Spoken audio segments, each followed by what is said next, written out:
All right, great. It's gone live. All right. Well, good afternoon, everyone. Thank you very much for joining us this Friday afternoon on Zoom, on YouTube, wherever you are in the UK or elsewhere. So today's event has been organized by the Community Policy Forum. My name is Kazim, and I'm a researcher at the Community Policy Forum, also known as CPF, which is an independent think tank seeking to promote evidence-based and community-centered approaches to policymaking surrounding the structural inequalities facing British Muslim communities. And as many of you may know, today, being the 22nd of April, is Stephen Lawrence Day, in which we celebrate the legacy of Stephen Lawrence on the anniversary of his death in 1993, when he was only 18 and was tragically killed in an unprovoked racist attack whilst he was waiting at a bus stop in Southeast London. So today we're very, very honored and pleased to be joined with two great guests who've taken time out of their busy schedules to take part in today's panel discussion. So firstly, we're joined by Belle Ribeiro-Addy, who's the Labour Member of Parliament for Streatham in South London. Belle has been an MP since December 2019, and she is also an avid social justice and anti-racism campaigner. Thank you very much, Belle, for joining us today. And we've also got Huda Osman, who is from the Islamophobia Response Unit, the IRU, which is a charity that was established in 2017 in response to the rise in Islamophobic attacks. The IRU provides free legal advice and referral services to victims of Islamophobic hate crime and discrimination. Huda has a background in criminology and has been working for the IRU since 2018. She's a senior caseworker at the moment with a focus on hate crime cases. So, Belle, I'd like to come to you first, please. So as an MP, an anti-racism activist, and a member of the Black community as well, what does Stephen Lawrence Day mean to you personally? Well, for me, it was a major change in discussions around racism. It's something I remember from a young age, and all of the protests and activism that came out of that. Now, obviously, somebody dying in a racist attack like that wasn't unheard of, and it's still unfortunately not unheard of. But it was a real watershed moment, and it was a time at which people started to pay attention and listen. And once the Labour government came in, and with all of the fantastic campaigning from Baroness Doreen Lawrence, we got to a situation where we had the Macpherson report, and the Macpherson report coming directly from what happened to Stephen that day was immense, because it's what led to the current equalities legislation we have today, which has obviously spanned far beyond just race. Yeah, so you made some points there in regard to kind of the longer term cultural shift that was brought about in terms of attitudes to racism in the UK, in terms of changes to legislation. So you brought up the Macpherson report, in which the Metropolitan Police was accused of institutional racism. Do you think that this still rings true today, and why do you think that was the case then and now as well? Well, it definitely still rings true today. I think it was important that at that time the Macpherson report coined the term institutional racism. And remember, it wasn't just the police that it called out. It actually began to call out the institutional discrimination across a lot of our public services. And that's what was so key about the report and the legislation that came after it, being the Race Relations Amendment Act, and then the Equalities Act that we have today. Now, what was so important is that it identified these issues, and it had all of these very, very clear ways in which we should implement them. And the reason why we still have institutional racism in just about all of our public services is because those have never been implemented fully. What we saw after the Race Relations Amendment Act and the Equalities Act is people beginning to do these things. Unfortunately, what happens whenever it comes to austerity, whenever cuts are made, the first thing to go is equalities. And unfortunately, at a difficult time in terms of the finances of this country, that's what we've seen. And we need to get to a point where equalities are fully embedded in our legislation and in our culture, so that when we fall on difficult times, it's not the first thing to go. Mm-hmm. Yeah. So, I mean, you made your points there about kind of when you speak about sort of equalities within sort of our culture, within our legislation as well. And obviously, we're aware of the horrific revelations of the Child Q case, which surfaced quite recently.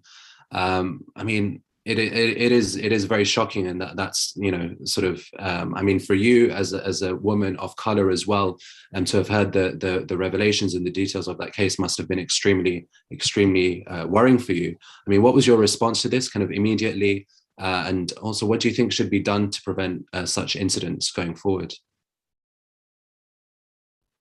Well, firstly, the first thing that has to be done, and which has never been properly done right across our institutions, is to accept that institutional racism exists. When you don't accept that there's a problem, how on earth and why on earth would you take active steps to challenge it? And that's why all we see is lots of, you know, kind of platitudes and very, very weak apologies. People are getting sick of these apologies because they mean nothing without real change. And without having any sort of real change behind it, and a plan for real change and a plan to accept these issues, all it is reputation management. And the reputation of our police keeps getting worse and worse. For example, the borough where my constituency is, Lambeth, and other boroughs across London actually have some of the worst police confidence rates across the country. And we see people being stopped and searched at a ridiculous rate, whereas on the flip side, when they are victims of crime, they're not receiving that support. So obviously people are really upset, but there needs to be a complete overhaul of our police services. They need to accept that they're institutionally racist. They need to have a proper plan in action to challenge it, and they need to be willing to challenge their culture at its very core. And until they're willing to do that, nothing's going to change. Mm. I mean, you just raised another issue that I was going to bring up myself, which is stop and search, and the fact that it does disproportionately target members of BAME communities, especially young Black boys and Black men living in London and elsewhere. And that's something you just alluded to, but just kind of to bring it back to that, from what you've heard from your constituents, from the work that you've done in Parliament, what impact have measures such as stop and search had on the relationship between communities, particularly communities of colour, and local police forces? What sort of, you know, has it created a large disconnect and distrust between these communities and the police? Absolutely. Again, it's created a lot of tension. Now, we're meant to have a very proud tradition in this country of policing by consent, and as it stands, I believe that people don't feel like they have given that consent, particularly those from the Black community who feel like they're actually being harassed on a daily basis. Now, I'll be clear, there's nothing wrong with evidence-based stop and search, properly evidence-based stop and search. If you have real intelligence that somebody is holding something dangerous, then absolutely fine. But we see routine Section 60s put everywhere. People are just stopped, and it's obvious from the figures that they're being stopped because of what they look like, only to be treated in a harsh manner and for nothing to be found. And we look at the recent case of Child Q and what's happened there, and we look at what's being used to stop people. Now, I believe there should be legislation change in terms of drugs overall, but it says a lot that we know that in the city, you'll have people around there who on a Friday night are snorting up, quite frankly, in terms of drugs like cocaine, more than some people's average salary in an evening. But they will use the smell of cannabis or the suspected thing that a young Black boy may be holding a marijuana spliff to be able to stop and search them. There is no parity there. People should be treated properly in terms of stop and search, but also they should be intelligence-led, not stopping people just because, or finding excuses to stop people and finding perhaps the most racist ones to do so. And one of those is that Black people are more likely to be carrying drugs. There is no evidence of more drug use in the Black community than the white community. It's simply not true. Mm, definitely. I mean, kind of in the time that you've spent as an MP, as an activist, as a campaigner, working within the local community, and as a South Londoner myself, I'm sort of very proud of the work that you've been doing. So thank you very much. But in sort of the years that you've been working, I mean, what do you think is being done and has been done and should be done to remedy these years of distrust that have built up between minority communities and local police forces? Well, firstly, as I said, definitely an acceptance that there is an issue and a realization that actually working with communities is better than working against them. Mm. I think about the fact that, again, a lot of the individuals that are targeted are also victims of crime, and people don't trust the police, so they don't give the police information because they see them as aggressors on lots of occasions. And if they were actually working with them, if they were treating them with more respect, I believe it would lead to a reduction in crime and instances where we would actually find people that have committed crimes. And I think actually about another piece of legislation that's used to demonize our ethnic minority communities, and that is anti-terror legislation. Think about what's happening with the Prevent program and all of that. And I think about how often some of the most serious incidents of terrorism that we've seen in the country. I remember a few years back, it was in 2017, we had quite a few serious attacks. And actually in 3 or 4 of those instances, it was found that those individuals were reported to the police for them to surveil them. And they were reported by other Muslims, other leaders, perhaps in their mosque, because they were displaying some behavior, some worrying behavior. However, those people weren't investigated, and instead, people who are carrying out legitimate worship activities are investigated. It makes no sense. So the idea that you should work with communities to prevent crime makes absolutely more sense, because in those situations, we have seen that had they listened to the Muslim communities, as opposed to in the other instances where they've harassed Muslim communities on the basis that they think they might be doing something, they would have been more effective in stopping issues occurring. No, I mean, you're completely right, and we're waiting for the Shawcross review of Prevent to come out as well, and the worry is that it's just going to reinforce a lot of those sort of stereotypes and what we sort of term as the securitization of Muslim communities. As you've sort of mentioned with stop and search, it's also very much a case with Schedule 7 at the borders, and how people of color, or those that are sort of, outwardly Muslim looking, are often criminalized, essentially, and detained. So thank you very much, Belle. Oh, sorry. Go ahead, please. Sorry, go ahead. No, I'm just saying on the Prevent program, I believe it should be scrapped. I don't think it works at all. If we do have any sort of anti sort of terrorism, we need to be looking across the board. We need to be looking at also what's happening with incels, the misogynistic organizations who are causing a lot of problems. We need to be looking at white nationalist organizations, that more and more are committing certain terrorist acts. So we need to look holistically and actually not demonize and target one community. Thank you very much for that, Belle. And I wish that we would sort of have more time. I think the discussions around sort of Prevent and security and the securitization of communities is a very detailed and in-depth discussion in and of itself. So it's hopefully something that we can discuss further going forward. So Huda, if I could please come to you now. So Belle was speaking a little bit about the distrust between minority communities and local police forces.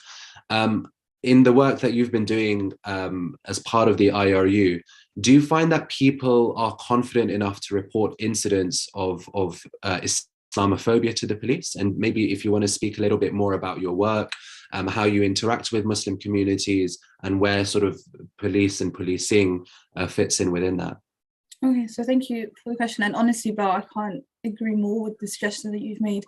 And unfortunately, we've seen it day in, day out with the work that we've done in the IRU. So just to give people just a bit of a summary in terms of who the IRU is and what we do. So the IRU was established in 2017, as mentioned earlier, and we deal with incidences of Islamophobic hate crime and discrimination. And what that means is, incidences of verbal abuse, incidences of physical abuse, bullying in schools, neighborhood harassment, denial of services, and employment. So any sort of discrimination Muslims can be facing, that's the types of cases that we deal with.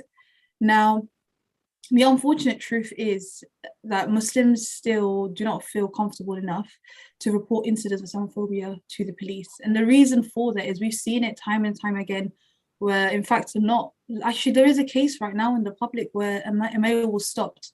He had parked his car and he was stopped, and he was suspected to be carrying some sort of explosives in his car. And there was no credible evidence to support any of the allegations, but because of what he was wearing, he was deemed as a risk, and he was posed as a risk.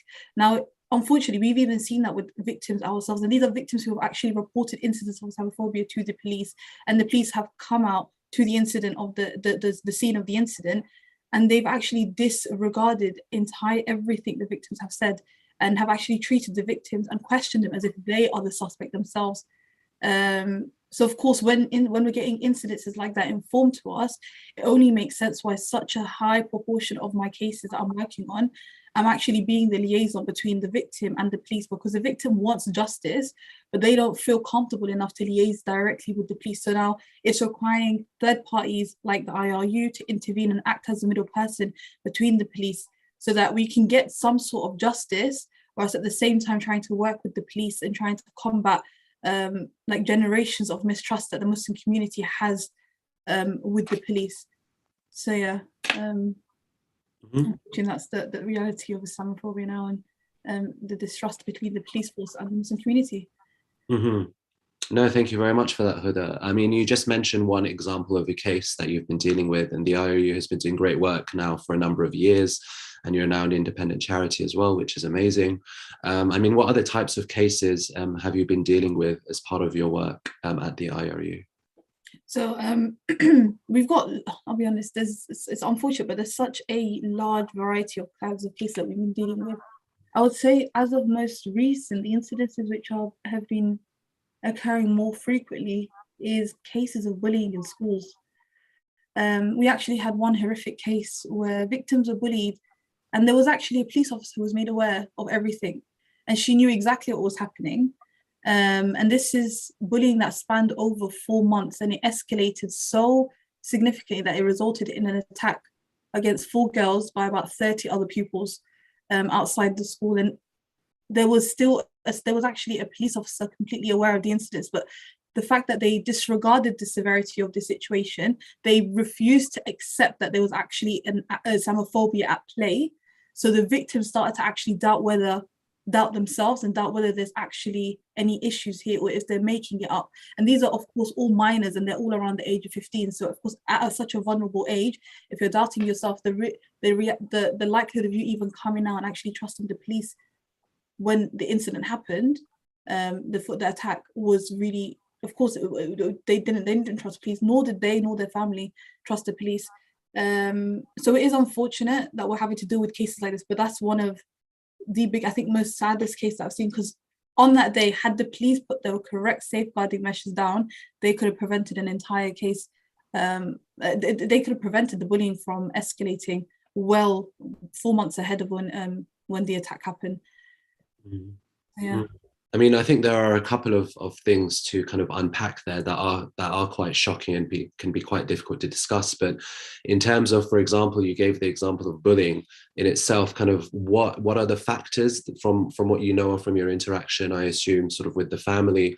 What do you think that particular case of bullying and bullying against, for example, Muslim kids in schools is rooted in? And then maybe we can then sort of also discuss a little bit more about the presence of police and their sort of interaction within this sort of education and school space, because as we know with the Child Q case, when the girl was strip searched, she was only 15 years old, and that was done, you know, without her consent. And, you know, like you mentioned, there's sort of this disconnect between police officers not understanding the kids, mistreating the kids as well. So maybe do you want to just delve into a little bit perhaps about the case, and then also sort of relationship with the police as well? I think one of the biggest issues we saw with this case is that, of course, it started quite late in 2021, if I'm not mistaken. And it started off with just a bicker between the 2 girls. But if you actually look at the statements that were made, it was actually racially provoked initially. So it was, I'll say the statement. So there was a rumor going around about some of the girls, the fact that she bleached her skin. So because she was quite dark in her complexion, but then it escalated and it became Islamophobic, because when she finally confronted the suspects, the response she got is that we'll drag you by your cape. And the reason why they refer to her cape is they describe the abaya as being a cape. So oftentimes we're seeing this within cases where there's a very thin line between racial abuse and Islamophobic abuse, and oftentimes they're being tied together. So when we are dealing with this case, we can't segregate the two. That's one thing that I'll highlight. But unfortunately, with this case, even though it was very clear who the perpetrators of the abuse were, the school failed to take appropriate action, and they actually sanctioned both the victim and the suspect because the victim retaliated in self-defense. So of course, later on, once we got involved and we actually had this entire case assessed by the board of governors at the school, they then agreed with our position that those children involved in that, the victims, should never have been given. They were temporarily excluded for several days. But yeah, the board of governors did agree that the school were completely out of line in their response. So I guess an issue that we're seeing is that I feel that some schools may not actually understand how to deal with incidences of Islamophobia and even instances of racial incidences. And it may be due to a lack of training. I'm not too sure exactly what, but something needs to be in place, because time and time again, it's actually kids having to go to their teachers time and time again to explain that, I am actually being a victim of bullying, but it's not bullying alone, it's aggravated. And the fact that there's an aggravated factor, there has to be some sort of policies and procedures to escalate those reports. But yeah, in terms of just the school, that was one of the biggest errors they had, was that they refused to acknowledge the Islamophobic and racial aspect of this case. And even it left us up until a third point within a formal complaint for them to finally admit that, yeah, there was a racial and Islamophobic aspect to this case. But yeah, of course, now that then impacted the involvement of the police, because the police didn't want to acknowledge it either, because they were following what the school had said. But it's only after we had pushed, because once the physical attack had happened, there was references to a 9/11 like a response crew basically trying to seek revenge for 9/11, and that was the evidence that we pushed to the police for them to prove that these victims were being targeted by a group of people and their motivating factor was Islamophobia, and that was the evidence that they were trying to say that they would seek revenge for 9/11. So yeah, does that answer your question? I'm sorry, it's a bit of a... It does. No, I think that there was quite a bit to unpack there, and it is a shocking case, and these things are quite difficult to discuss. I know there are quite a few sensitive details, but thank you for explaining it. So Huda, as well, sort of as part of your work, have you come across any cases of Islamophobia in policing itself? So, for example, either internally, for example, between members of the police force or police forces, or in regard to their interaction with members of the public as well? Yeah, actually, we've received, most recently, we received a case of a police officer. She's a female who wears a headscarf. I won't specify the police force because we're currently at tribunal with this case, but unfortunately, she complained that over several years that she worked in a specific department within the police force, she was subjected to people ripping up her prayer mat at work. So she would place a prayer mat in a specific place, and when she comes back, it'll actually be torn apart. Wow. And for when, specifically during Ramadan, she would have placed her food for when she breaks her fast in the fridge, and when she comes back, there's actually no food there. So of course, in the beginning, she disregarded it as maybe off incidences, but because they became so frequent, of course, that impacted her well-being. And even when she went to her seniors to complain about it, there was no support provided. She actually had to, I believe she's had to move departments just to seek some sort of relief. But it's unfortunate that, because there is, of course, I know that there are, I can't remember the exact name of the association, but I believe it's called Muslim Association of the Police. So they are trying to combat and make the police force more diverse. But it's horrifying that, incidents are happening internally with police officers, and the police aren't providing their own employers with any support in terms of dealing with these incidences. So as the most recent, we have been receiving incidences of police officers being subjected to Islamophobia. And I guess when it comes to externally, I am yet to come across, as in ones that have been reported to myself, as in the IRU, of cases where the police have been outright Islamophobic. But I guess what we can't disregard is how police are responding to victims of Islamophobia. So i.e. they will be very quick to sort of disregard the element of Islamophobia actually being present. Secondly, we've seen cases where even when victims have said to a police officer that this is an incident with Islamophobia, they will downright reject it. They will actually tell the victim that there is no aspect of Islamophobia here, and we haven't got evidence to suggest it. But when you actually look at the police policies, if a victim comes to you, an officer, and says that they feel that this is a hate crime, the police have to accept that, because that's what the victim has reported. And honestly, I remember I had one case where I had to sift through years of correspondence, because I'm pretty sure because the police officer tried to refuse that the victim has never stated whether that it's Islamophobic, and tried to use that against the victim. But I sat there looking through years of correspondence, and I found the fact that the victim very early on in the case said that this is an Islamophobic hate crime, that the abuse he was being subjected to by his neighbor was Islamophobic motivated. And it's just I don't know what's going on with the police force, but they just don't want to acknowledge incidences of Islamophobia. And unfortunately, we can see that, because even when it comes to looking at, the annual hate crime report, I find it shocking that there's such a disparity between cases of Islamophobia are quite low. And oftentimes we see that even when victims come to us, incidents of Islamophobia, because the police are now a bit more trained, I believe, in terms of identifying cases where there's racial abuse being apparent, as opposed to Islamophobia, because it's such a new concept to the police. So oftentimes what we've seen is that the police are more willing to log it as a racial incident as opposed to an Islamophobic incident. And you can see that because race incidences are much higher than Islamophobia. But unfortunately, Islamophobia is still amounting to, I believe this year was 45% of all religious hate crime. Yeah. So yeah, it's just it's unfortunate, but yeah, there's a lot of work to be done. But I guess one thing I will definitely mention is that we have seen a change now that I understand some police forces. There's like a special hate crime specialist within every police region. So I guess that has helped, because even with our cases, sometimes we feel that once we've escalated to that specialist, they're able to provide more appropriate support to the victim, and they're able to understand the technicalities of a case much better than other officers do.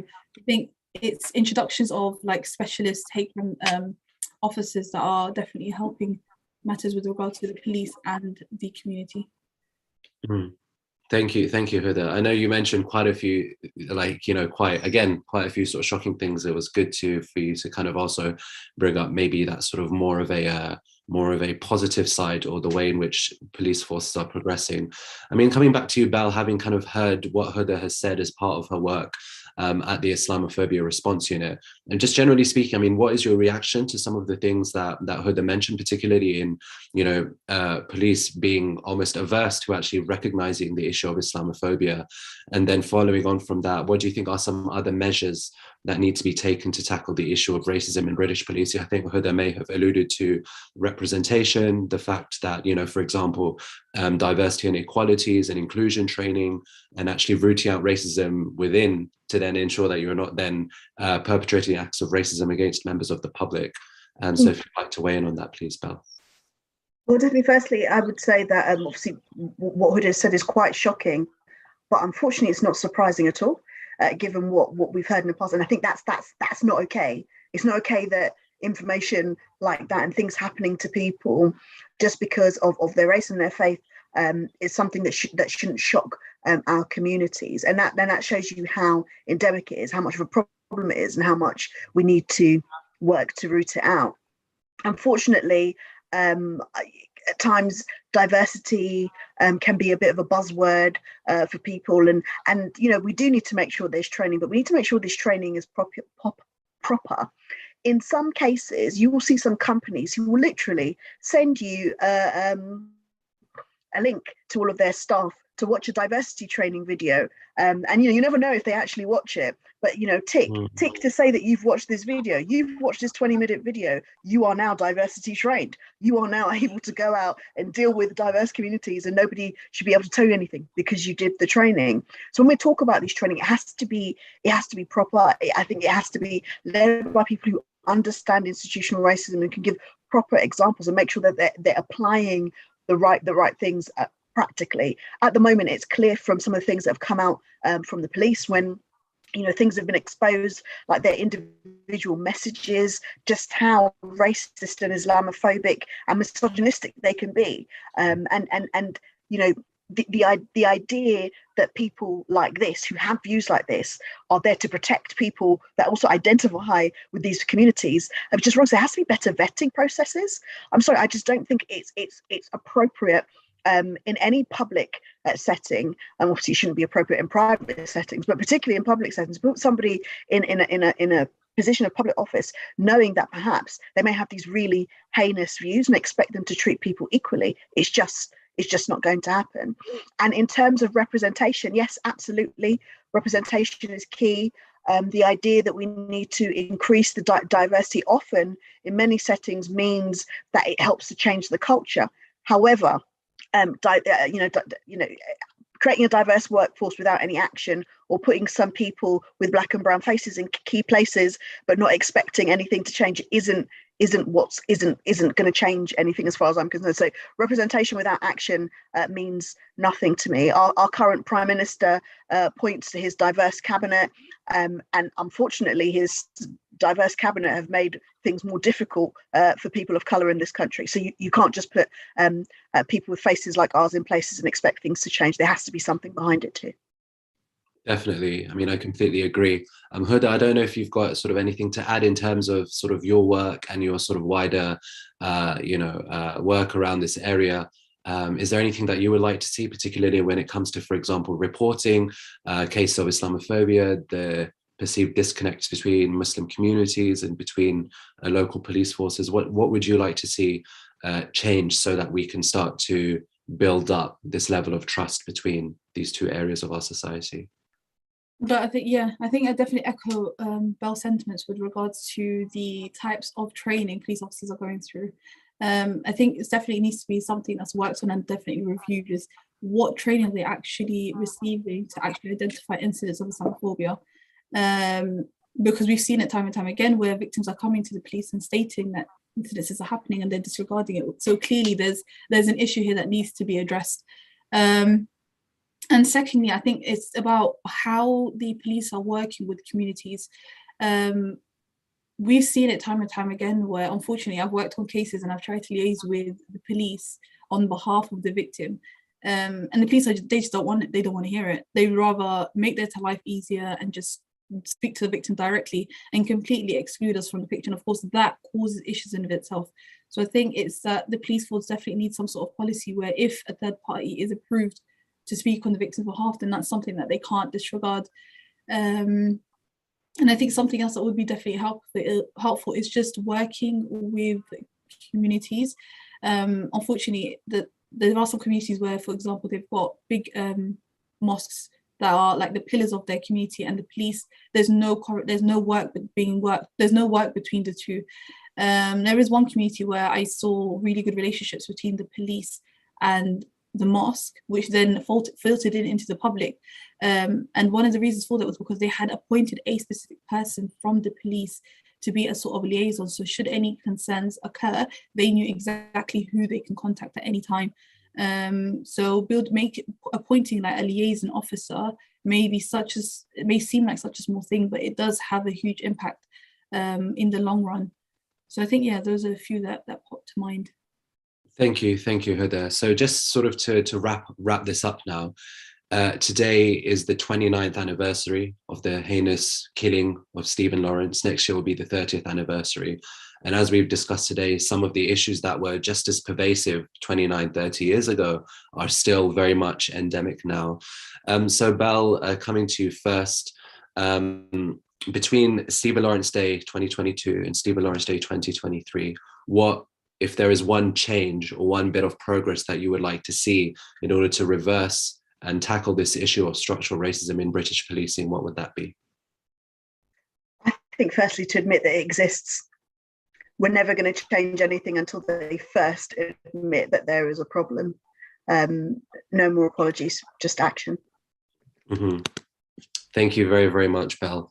Thank you for that. Thank you, Belle, for taking time out to join.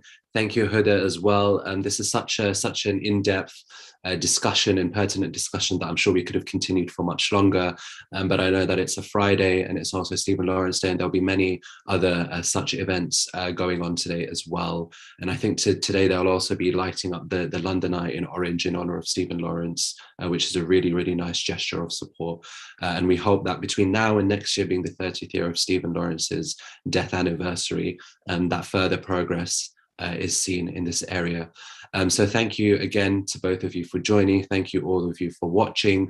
Please do follow the Community Policy Forum on Twitter at Policy Community. If you're currently watching on YouTube, please make sure you subscribe to the channel so you don't miss our events and our podcasts and our other videos as well. take care, everyone. Stay safe, stay healthy, and have a good weekend. Thank you very much.